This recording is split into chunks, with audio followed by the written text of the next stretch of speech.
Yeah, about 55, it should be 85 in nursing. So Sorry. Sound like me. probably lasts forever. Sound effects down here. Please play drums. Oh, I never get out I picked up on that. Yeah, find out. She wrote me out of the will. You want to pick up sticks now? Would you twirl them and all that? I didn't do that. I'd like to bring the February Poquoson City School Board meeting to order. Ms. Rollins, could you introduce our pledge leader, please? Certainly. Richard Hall will lead us in the pledge. Rick is a junior at Poquoson High School. He's an honor roll student and participates in Virginia Math League testing. Rick is the past secretary of the International Club and is the current captain of the Poquoson High School sailing team. He's a member of the Poquoson High School Islander Marching and Symphonic Bands. Rick would like to attend Virginia Tech or CNU to pursue a degree in engineering or physics. Could everyone please stand for the Pledge of Allegiance? I pledge allegiance to the flag of the United States of America and to the republic for which it stands, one nation, under God, indivisible, with liberty and justice for all.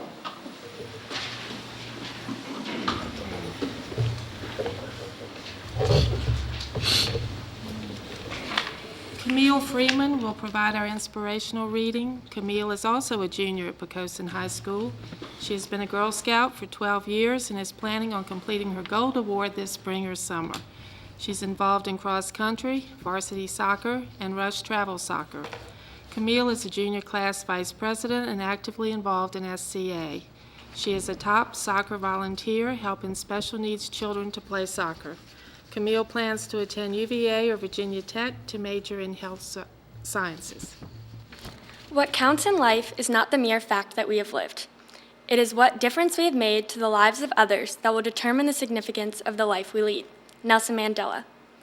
One wonders how a man could spend 27 years in prison and not emerge with a shred of bitterness. Mandela's focus was always on others, and he believed that education is the most powerful weapon you can use to change the world. Mandela's inspiring story and outlook on life give us an insight on how helping and teaching others is one of the best gifts one can give. His attitude towards guiding his people has given education a new light in my eyes. I hope others can see his struggles and successes and realize the importance of reaching out and helping those around them. Thank you.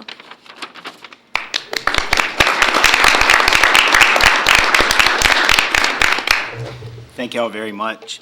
Next up, student presentation. And students, I'd like to ask you to stick around for just a few minutes after the presentation. We'll take a short break, and board members would like to come out and speak with you. Tonight's presentation, Mr. Matthew Pullman's engineering drawing and design class did a project on bridges. First, they studied the different types of bridges and how they were constructed. Then they designed some bridges on AutoCAD and constructed them using balsa wood and hot glue. Finally, they ended the project by crushing their bridges in the Poquoson High School weight room. Tonight, the students will give us their views on the project. You guys can start.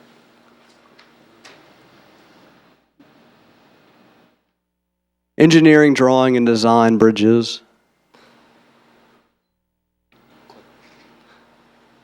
First, we learned that triangle trusses are better than square trusses. After that, we learned bridge terms such as suspension, truss, and platform. The best type of bridge to cover a large distance is a suspension bridge. Next came the design and test stage. In order for us to design and test our bridges, we had to use Bridge Builder. Next, we used AutoCAD to draw, dimension, and label a 2D multi-view drawing of our bridge design. This is the program that's on all of the computers at Poquoson High School. It's Bridge Builder. You can design and test the bridges on there. The circles represent the joints, and the lines represent the trusses of the bridge. This is AutoCAD, or computer-aided drafting, or computer-aided design. This is design of the student who held the most amount of weight in our class, which was 130 pounds with balsa wood.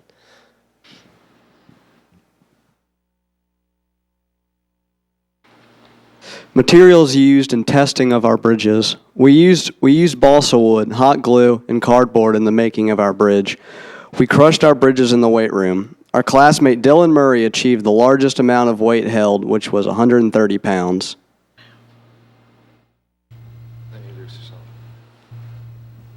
Matt Casey, 10th grade. Edward Hellman, 11th grade. And Brian Hall, 11th grade. Thank you.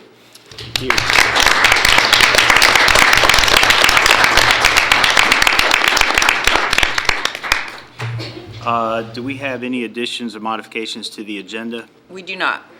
Next up is recognitions. Dr. Parrish? Yes, at this time, I'd like to call all of our principals up, and we do have in Mr. Wright's place, Mr. Yeager here representing the high school. So if Mr. Pirelli, Ms. Harper, Dr. Wood, and Mr. Yeager could please come forward.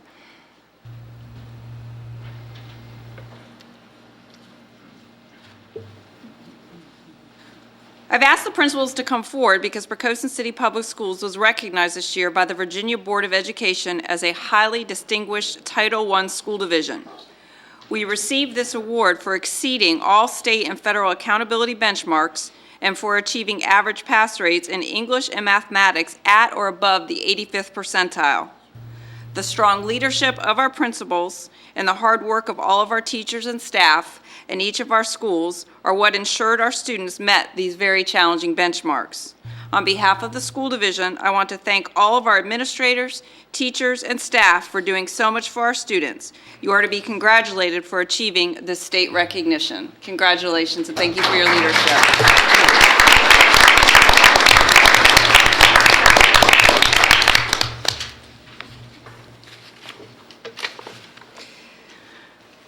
I'd like to ask Jennifer Seltzer to come forward and recognize that we have in the audience with her this evening her parents and her husband.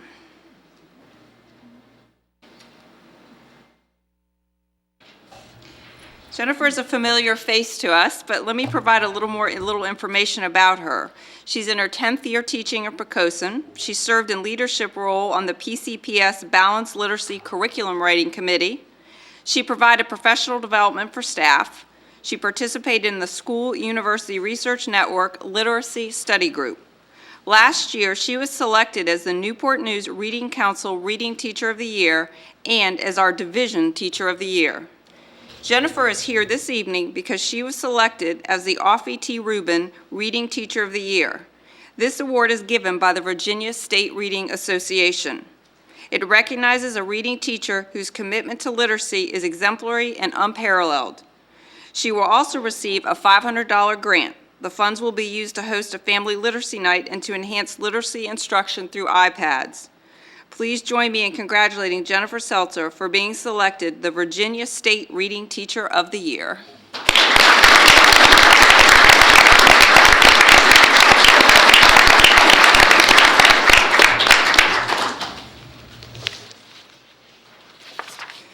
While I said we didn't have any modifications or addition to the agenda, we in fact do. If Pat McDowell would please report to the podium.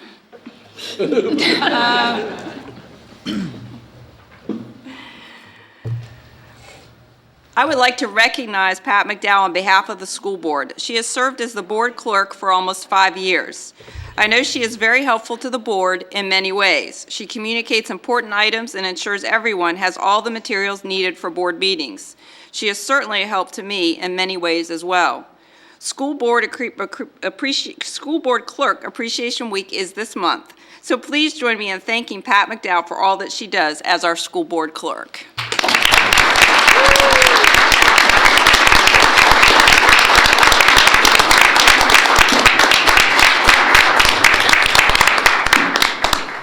Before we go to intermission, I want to also publicly recognize our school board members for all that they do in honor of School Board Appreciation Month.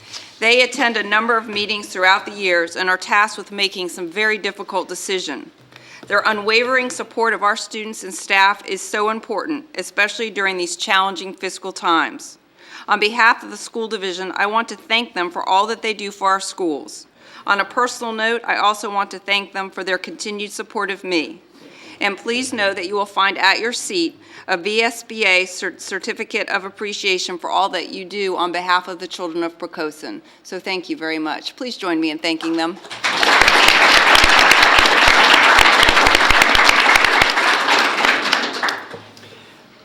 Thank you, Dr. Parrish, on behalf of the board.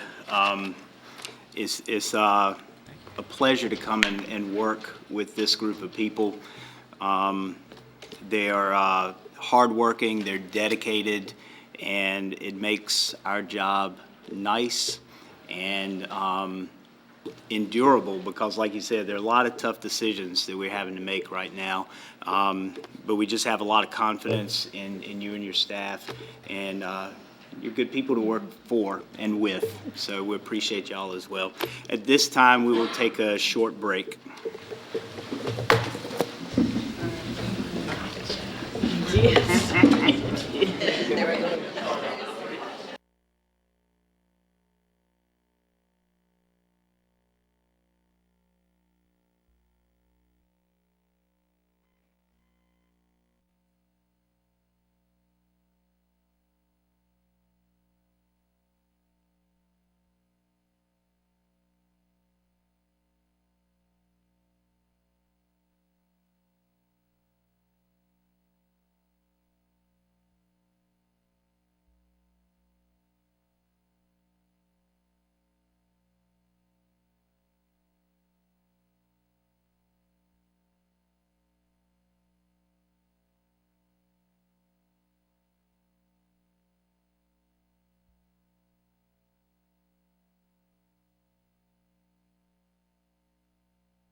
so involved in other things it slipped her mind. I don't blame you. Oh, we're not. Yeah, that involved. Crowd imploded.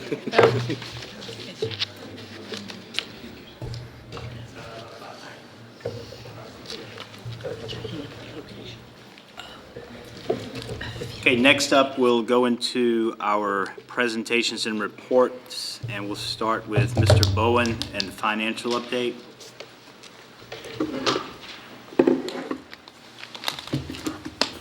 Good evening, Dr. Carter, school board members, and Dr. Parrish. I have just a brief budget overview for this evening. As you know, over the weekend, the House and Senate passed their versions of their biennial budget. And at this point, we're just waiting for the details to come from the Virginia Department of Education. We are expecting a calc tool that will provide us those details by the end of the week. Also expected at the end of the week is our health insurance rates for 2015. And normally, at this point in the budget cycle, we have this information. But if you recall, last year we switched from Optima to Anthem, and so we've only got 1 quarter's worth of data. Our plan started in October, and that quarter ended in December, and it usually takes a good 30 days for that last month of data to come in. So we really needed to wait as long as possible to get that full quarter's worth of data, and I'm not sure it's going to provide us with the most accurate experience for health insurance, but you know, it is what it is. We'll get those numbers on Friday, and we'll begin to work with those numbers. I'm meeting with the Benefits Committee next week, and I will share this information with them, and we'll talk about some options and budget implications. The Benefits Committee, just as a side note, is a organization, a group that's made up of teacher representatives from each of the 4 schools, and we meet several times a year to discuss our issues and concerns with benefits. The committee members take those issues and concerns back to the schools, and they share it with their staff, and then they report back to the committee so we can have their input and kind of understand how the group at large feels about the issues that are facing us. In the past 5 years, we have experienced increases in our health insurance averaging from 5 to 8%. With the help of the Benefits Committee, we have done a number of things to minimize the impacts of those insurance increases to employees. We've pared down the number of plans that we've offered. Back in 2009, when I started here, we had 4 health insurance plans. We're now down to 2. We've increased some of our co-pays, and what we found is that some of our co-pays were actually better than the industry standards. So we brought those to industry standards where we had $10 co-pays for a primary care physician. We're now at 20, and that right now seems to be the industry standard. And then last year we changed insurance companies, and each time we've made these changes, we've actually decreased the increase. So we've, and the Benefits Committee has played an integral part in helping us make these decisions and get the message out to the employees. Having made these changes over the past 5 years, PCPS and the board has not pushed these increases, premium increases, onto the employees. So we've been able to manage those increases in-house. And when we receive these rates, we'll look at them, and we'll do everything we can that, you know, to try and ensure that those increases are absorbed by the school division. However, it's hard to tell you right now if what those rates are going to be. What we're hearing from other school divisions is 10 to 20% rate increases. So it's kind of shocking. I'm not sure that we can absorb that kind of rate increase, but certainly we will be looking at that and see if there's anything else we can do, working with our insurance consultant and working with Anthem to see if we can't somehow get those rates down a little lower. So with that, that's just my finance update for this evening. Thank you, sir. Any questions, comments there? Well, thank you, sir, for your work and for giving the teachers a voice in the process. I'm sure they appreciate that. Thank you. Thank you. Next up, Mr. Pappas with our operations update.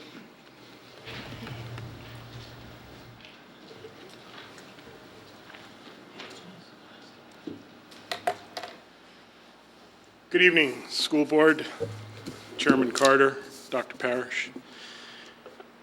This evening, I'd like to start off by talking a little bit about transportation and We just recently completed our spring in-service for all of our bus drivers with the help of the nursing staff at PCPS. They came, and with their help, and some resuscitate Annies, I believe they're still called, we performed life-saving skills and were introduced to those, such as the use of the defibrillators, EpiPens, CPR, and the Heimlich maneuver. So all the bus drivers, as well as some cafeteria folks, engaged in that process. It was very, very helpful, a great refresher. We also will be completing the last of our semi-annual school bus evacuation drills on the 20th. And as you know, we do that twice a year, and all the students who ride the bus need to evacuate. This drill is done under the control of each bus driver. In the area of maintenance, we just completed the quarterly sprinkler tests. We actually flow the water to make sure that the sprinklers are all operating according to plan. We just concluded that. In the area of food service, your packets, you'll find that we have National School Breakfast Week just around the corner. We'll be asking you to acknowledge that proclamation. And in keeping with that, tonight I will be presenting a PowerPoint on our food service program. So, as you may know, our food service program is self-supporting, which really means it's revenue neutral. It has no impact, it's designed to have no impact on the overall school budget. It has to stand alone. What you see here is the number of meals served over the last 4 years from September to January. In other words, I wanted you to see this year's data, so therefore we haven't concluded February, March, April, May, so this is like months over the last 4 years, and you can see right here is when we implemented the big change in the Healthy Hunger Free Kids Act, and there's a precipitous drop that took place during that year. It was 23,000 meals. Here you can see the changes in revenue. Now this is annualized, so I'm not showing you the current year, but here you can see how revenues have changed as a function of the changes that we've had, that we've experienced both in enrollment, which is small relative to the changes that we've had in the number of students that are participating in taking lunch or breakfast. So while sales have gone down, and you saw that, this is how food service has been able to manage expenses. There's two lines here. There is expenses, and behind it, very hard to see, is revenue, but it's there. And you can see that we've been consistently going down as revenue has been going down. It shows that food service management has been reacting and cutting expenses. Also, down here, as we mentioned earlier, food service is self-supporting, is not intended to make a profit, and you can see that we've been losing right there along the zero line until we just dipped down right here last year. Now, that dip was the first year that we've had a loss in many, many years since Aramark took over our food service program. And it was a slight dip, but in light of decreasing sales and expenses, you can expect to see something.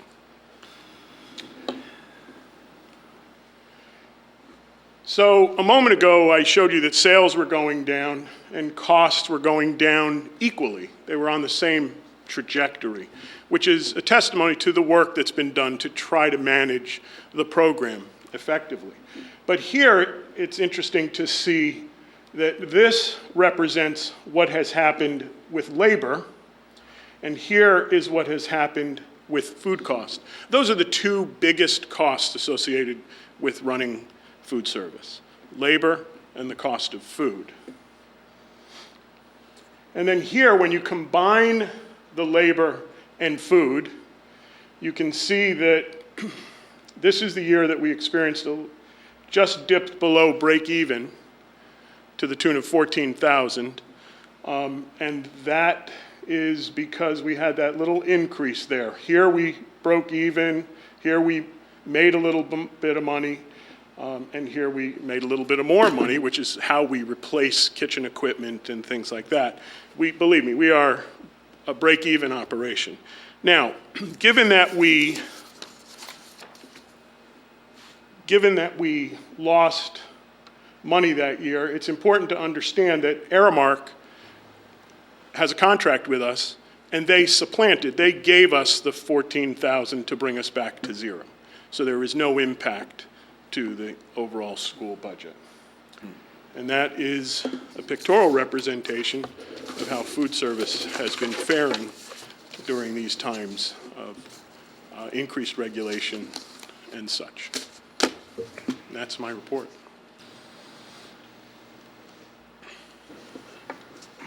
Any questions? Yes, sir. Mr. Pappas, if they said that they made up the deficit, do we also give them the profits in good years? No. Okay. No, they charge us a fee to do it. And that fee is a minuscule number per meal. But it's from that funds, which we would be expending those funds if we were doing it, believe me. They have a lot of economies of scale. They have a lot of things behind them that we don't have. So, no, they don't get the profit. We get to keep the profit. So they were just being benevolent by making up our deficit? No, it's in our contract, and we're going out to contract again, and that is something that we look to do. Very good. The goal is, again, to just break even and be able to replace ever so often kitchen equipment. Sure. Thank you. Anybody else? The 15,000, was that simply because of the labor, the lack of sales, that kind of thing? Yes. Yeah, we just dipped below the Right. what I would consider the break-even point. Right. It was 1.8% difference in overall expenses, and when you multiply that times our sales, Right. it's 14K. Okay. And the big dip that we saw, that initial dip with the gradual decline, fewer kids are being fed, less revenue, that kind of thing. And that started with the federal regulations when they went into place. That's where we saw the most dramatic decrease, right there at the implementation point of the Healthy Hunger Free Kids Act. We had the most precipitous drop. It was a 25% drop in those lunches and breakfast served. I'm not going to say anything. I know y'all are waiting, but I'm not going to say anything, I promise. Well, we're not alone. I mean, I know. that's the point.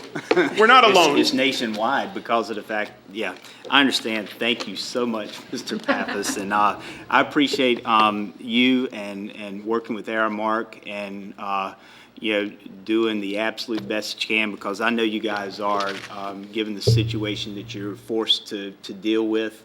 I think you guys do a phenomenal job, and thank you very much. Thank you for your work. Thank you. Next up, Ms. Colley with the instructional update. Good evening, Dr. Carter, members of the board, Dr. Parrish. Tonight, kind of hodgepodge for you, a variety of instructional updates for you. Last month, you approved the program of studies, and this month we have our secondary students busy looking at the program of studies and planning their courses for next year.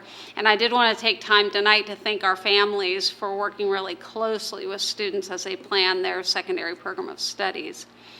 Related to course registration, if you haven't seen, get out on our website and note that summer school registration is now open, and if students are needing to pick up that econ and personal finance class or the PE course or the math courses that we typically offer, I encourage them to get out there and go ahead and register. We have lots of registrations coming in, and they would just send those in to their schools, middle school or high school main office. The final bit of registration news in our schools comes from our primary school. Last week, the primary school held their kindergarten orientation again, and the rising kindergarten students and their families came to school and they registered. They signed up for screenings. They got a little tour of the school. They shared a story, made a craft, had a snack, and even got to take home a book to read before they come in the fall. And I'm very pleased to report that we registered 88 kindergartners over those 2 days last week. I will remind any of our families who might have missed this opportunity that that's okay, because they'll happily take your registration any day of the week at the primary school during regular school hours. So come on over and get registered. We're excited for them this fall. One more important instructional activity coming up in March. Students in grade 5, and grade 8, and grade 11 will take their writing SOL tests. The window this year is March 10th through 21st for Poquoson, and schools will send home the individual test days with each student. But students and teachers are very busy writing and practicing and analyzing their writing in preparation for this test program. So, as always, our students and teachers are working hard, and I thought you might also like to know what they're doing outside of class. This month, or coming up in March, we have 9 projects done by 11 students for the Tidewater Science and Engineering Fair that's held at ODU on Saturday, March 15th. And if you'd like to see a preview of those, I understand that those students will be practicing their presentations at a mini science fair at the high school on March 10th at 2:15. We also have 5 Odyssey of the Mind teams competing this year at our regional competition, which is March 29th at Tab High School. And I think it's really exciting. We have had, last year I reported that we had several teams from elementary and middle. This year we have 3 teams from the elementary, 2 from the middle, and for the first time in quite a while, we have a high school OM team competing. So we wish all of those teams good luck next month at Tab High School. At a school board meeting later this year, we'll give you an update on the rest of the SOL tests that are coming up. And in the meantime, thank you for letting me share these updates, and I'll ask if you have any questions. Any questions there? Thank you very much, Ms. Thank you. Colley. Mr. Cass, could you take us through the consent agenda, please? Sure. The consent agenda tonight includes the following items A through E. Approval of minutes of January regular meeting and work session, approval of financial reports, approval of personnel action, approval of resolution to dispose of surplus property, and authorization to accept and expend funds in accordance with the request. Again, all is enclosed. Thank you, sir. Do I have a motion to approve the consent agenda? I'll move it. And a second? Second. And Ms. McDowell, could you call for a vote, please? Ms. Rollins? Aye. Mr. Hux? Aye. Ms. Whitaker? Aye. Ms. Sidner? Aye. Mr. Melton? Aye. Mr. Cast? Aye. Chairman Carter? Aye. The motion passed by a vote of 7-0. Thank you, ma'am. And next up, matters for consideration is consideration of approval of the proclamation for National School Breakfast Week that Mr. Pappas alluded to earlier. 8 million students in the United States participate in the National School Breakfast Program. And it's been found that students who eat a complete breakfast have been shown to make fewer mistakes and work faster in math exercises than those who eat a partial breakfast. And we would certainly like to get all of those kids, or as many of them, fed as possible, either at school or before they come to school. Do I have a motion to approve National School Breakfast Week? So moved. And a second? Second. And any questions, comments there? School Breakfast Week? Thank you. Ms. McDowell, could you call for a vote, please? Ms. Rollins? Aye. Mr. Hux? Aye. Ms. Whitaker? Aye. Ms. Sidner? Aye. Mr. Melton? Aye. Mr. Cast? Aye. Chairman Carter? Aye. The motion passed by a vote of 7-0. Thank you. And do we have any public comment tonight? No, sir, we do not. Okay, and next up, communications. Would Dr. Parrish, you'd like to kick us off, please? Yes, it may seem strange for me to be doing this today as it is over 60 degrees outside and sunny, but I want to take the opportunity to thank everyone in maintenance and our custodial staff for all the work that they did on the snow days and around the snow days, and a big thank you to Mr. Pappas for leading them through that. While we have everybody else at home, they come in ahead of time so we can get sidewalks clear. We own a truck with a plow on the front of it, and they were out clearing our parking lots for us. So it was a lot of work out in the cold, and we appreciate what they did because it does help us when we eventually can get the students back in the building. And also a thank you to Tom Jones. He directs the city's Public Works Department, and they have done a tremendous job and work very closely with us as we're monitoring road conditions, and they're helping out whenever they can so that we can get our students back in school as soon as possible. So I want to thank all of them, and a thanks to everybody in the community for your flexibility. As we all know, we did Makeup Day on yesterday and a Makeup Day on Friday, and I just appreciate parents and families and staff for changing some of your plans so that we could have kids in school and really make up for the lessons that they missed when those snow days were out and about. And while I'm on the topic of maintenance, Mr. Pappas, just a quick shout out. Today would be his birthday, so happy birthday to Mr. Pappas. I do, on a serious note, want to just briefly talk about budget. In our work session that we're going to next, I'm going to do yet another budget update, and I'll provide you some additional details. What we can say about what we've seen from the General Assembly thus far is the House is providing us less funding than the introduced budget that former Governor McDonald put out in December. The Senate is providing us with slightly more funding. I say slightly. But now it remains to be seen what will be done in the General Assembly. So community members and parents who may be watching, any contacts you can make with our legislators would be helpful, because those of you that have seen my budget presentation that's online, the update I did in January, we are now at the point of looking to cut almost $450,000. That's after cutting $5 million in the last 5 years. And I would say to the General Assembly, you've cut $1.2 billion out of K-12 funding in the last 5 years. Certainly my hope and the hope of many of us is that at some point you will start to fill that gap for us. But it does not appear as if that will be happening this year.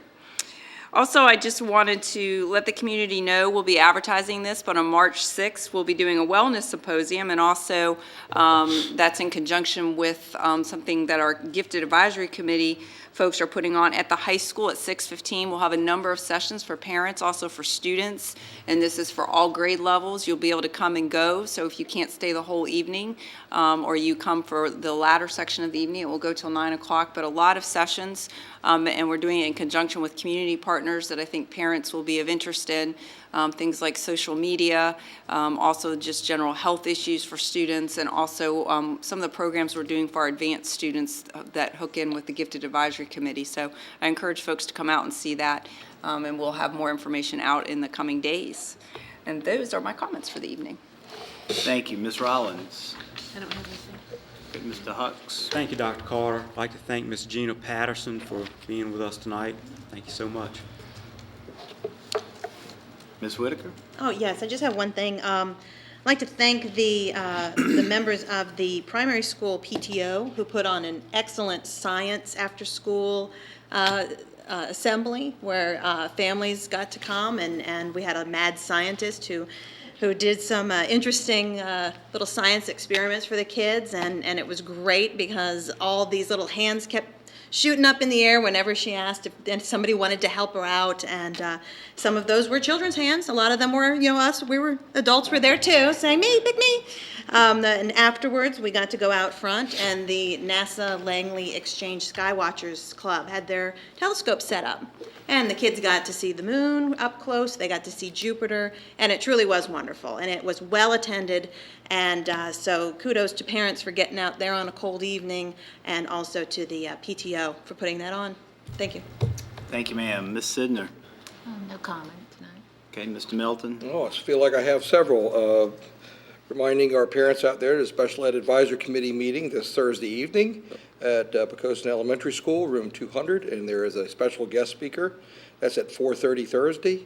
I am certainly looking forward to coming out to Poquoson Elementary Primary School next week and reading to some of the students, and I hope that I get to read something with Pete the Cat in it. Let's see if I can. Pete the Cat. Yeah, he's my favorite.